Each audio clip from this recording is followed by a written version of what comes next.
love that bluegrass music. I am from Tennessee, and we may be the only people who still appreciate a little good bluegrass music.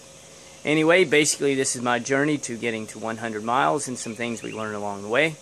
Each week I have a quote that I think about and also a weekly goal that I try to accomplish.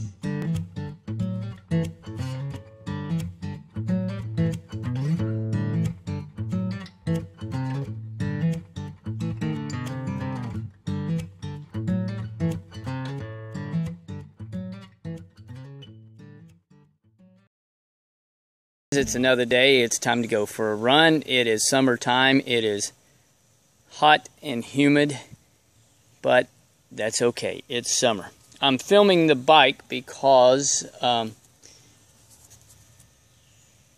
if it didn't hurt so bad, it would be hilarious. But yesterday, mountain biking, actually riding in the behind my house, we have a little pump track.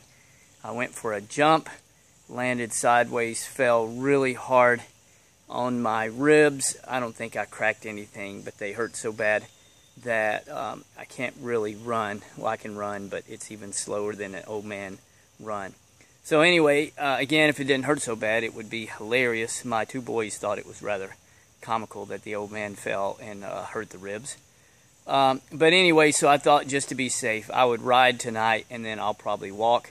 But if anyone has run any length of time, you know that injuries are part of it, and it's just something you have to handle. In fact, right now I'm highly motivated to finish 100 miles. I have time because it's summer and to get in lots of miles, but it would just be foolish to really ramp up my mileage really fast, because two things happen, and I've learned this from just doing this for a long time. One, you get burned out, and two, if you ramp your miles up really quickly, it leads to injuries. And so I'll still need to gradually ramp up my miles. I could probably maybe do 15 to 18 now. If I walked, ran, I could probably do 20 right now. But that's sure not going to get me to 100, but I need to be patient and just build up my miles. Anyway, so I'm on my bike, and maybe I'll probably walk some this evening just to get a couple really slow miles on my legs. Okay, out on my bike tonight, trying to at least get something in, and I'll walk later. It's a beautiful summer evening in the south, just gorgeous as you can tell. Anyway, I thought I'd reflect on the book I'm listening to for the next 2 weeks. It's called 1 Year to $100,000. It's more or less a motivational book. It doesn't really talk a lot of specifics about making that 100,000, but I kind of like motivational books. Anyway, in there, I think this ties into, I came across, I was reading an article that said you don't just show up and expect to climb Mount Everest, that it actually takes some planning and you need to look ahead. And in the same way, if you're a coach, you don't just expect to show up with 7, 8, 10 boys and girls and expect to win the state championship in anything, soccer, cross country, track. And in order to achieve something great, you've got to put in some planning. It's got to be organized. You've got to put in consistent work. And that was one of the things he was talking about in the book, was putting in consistent work. And when I reflect now on running 100 miles about a year from now, a little less, I'm going to have to change some things in my life, because maybe if I walked really slow a lot and ran, I could maybe go 25 to 30 miles. But I've got 70 more, so I'm going to have to change some things in my life, and in order to accomplish this bigger goal. I'm going to have to be consistent. I'm going to have to get a little bit more organized.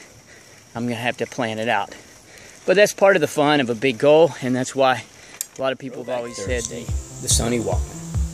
Sometimes you need to look at the past to appreciate your future. Cell phones today are amazing. You can download books, tapes, hundreds of songs, and carry them with you.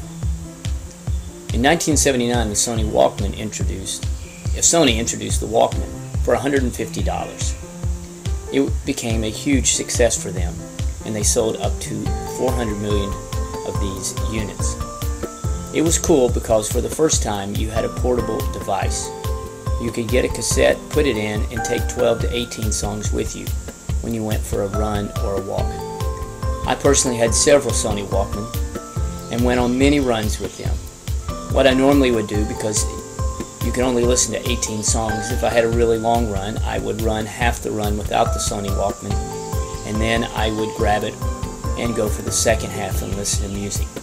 It was heavy, the batteries didn't last that long, but it was great being able to go out and listen to 12 to 18 songs while you're running.